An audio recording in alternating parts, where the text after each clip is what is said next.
आज हम एक फिर से नया वीडियो लेकर आए हैं जो सहायक नदियां के बारे में होगा। यानी कहने का है कि ब्रह्मपुत्रा की सहायक नदियां। यानी ब्रह्मपुत्रा जो है आपका ये मानसरोवर के बगल से एक चेंग युंगडुंग हिमानी है, वहां से निकलती है। चेंग युंगडुंग हिमानी जो मानसरोवर के बगल में ही है। और ब्रह्मपुत्रा नदी जो है तिब्बत में अलग नाम से तिब्बत में और असम में ब्रह्मपुत्रा के नाम से जाना जाता है। बांग्लादेश में जमुना के नाम से जाना जाता है। और फिर कह सकते हैं कि इसका जो सहायक नदियां हैं उसके बारे में हम जानते हैं। ठीक है, ब्रह्मपुत्रा की सहायक नदियां। ब्रह्मपुत्रा की सहायक नदियां। तो ब्रह्मपुत्रा की सहायक नदियों के बारे में आज हम जानते हैं, ट्रिक के माध्यम से जानेंगे। ठीक है, तो ट्रिक हो जाएगा लो मा सुधा और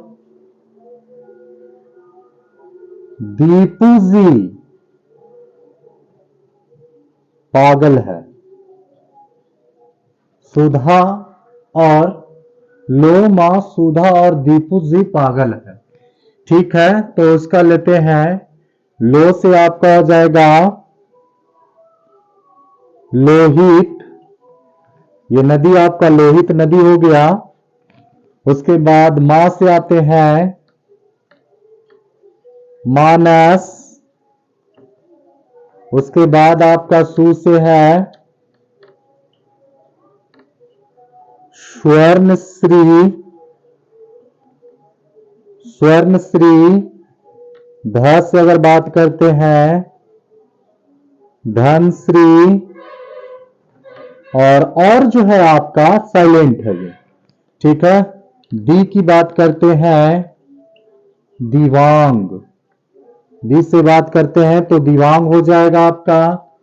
पू से बात करते हैं पुष्पा गिरी। जी से बात करते हैं जिया। और पागल से बात करते हैं तो नदी है पगला दिया।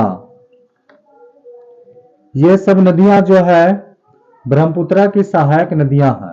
यानी कहने का मतलब यहाँ की लो मा सुधा और दीपूजी पागल है ना। तो लो से आपका लोहित नदी हो जाएगा, म से मानस नदी हो जाएगा, सु से स्वर्णश्री, ध से धनश्री, दी से दीवांग और पू से पुष्पागिरी और जी से जिया और पागल से पगला दिया। ये नदियां जो है ब्रह्मपुत्रा की सहायक नदियां हैं। और ये सहायक नदियां ब्रह्मपुत्रा की हो जाएगी सभी के सभी। ब्रह्मपुत्रा नदी की बात करते हैं तो ब्रह्मपुत्रा नदी असम यानी तिब्बत से निकलते हुए आप कह सकते हैं, तिब्बत से निकलते हुए फिर आपका अरुणाचल प्रदेश होते हुए असम होते हुए बांग्लादेश में जाती है। और बांग्लादेश में क्या होता है तो गंगा नदी, गंगा को कह सकते हैं पद्मा के नाम से जानी जाती है बांग्लादेश में। और वही पद्मा में मिलकर ये ब्रह्मपुत्रा जो है जमुना के नाम से जानी जाती है। दोनों मिलकर पद्मा और जमुना मिलकर एक धारा निकालती है जिसका नाम मेघना है। और मेघना के नाम से ये क्या होती है तो बंगाल की खाड़ी में मिल जाती है। ठीक है, कौन सी नदी तो ब्रह्मपुत्रा नदी है ना। तो ब्रह्मपुत्रा नदी के बारे में हम जाने। और ब्रह्मपुत्रा नदी की कुल लंबाई अगर पूछता है तो 2900 किलोमीटर इसकी सारी टोटल लंबाई है।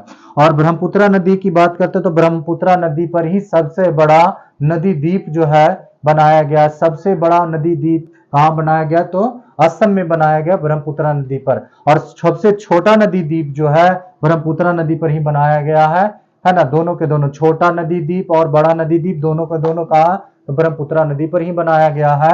और बात करते हैं ब्रह्मपुत्रा की तो ब्रह्मपुत्रा की बात करते हैं तो ब्रह्मपुत्रा भारत की सबसे चौड़ी नदी। अगर पूछता कि भारतीय क्षेत्र में सबसे चौड़ी नदी कौन सी है तो ब्रह्मपुत्रा हमारी सबसे चौड़ी नदी है भारतीय क्षेत्र में। ठीक है, तो आज के लिए कैसा लगा वीडियो उसके बारे में बताइएगा। तो हम पूरा डिटेल लेकर आएंगे अगला वीडियो कि अगला नदी के बारे में कि गंगा नदी हो गया, जैसे यमुना हो गया, उस सब के डिटेल के बारे में लाएंगे। कैसा लगा वीडियो उसके बारे में बताइएगा, और सब्सक्राइब करिएगा चैनल को और लाइक करिएगा। ठीक है, आज के लिए इतना ही। ठीक, ओके।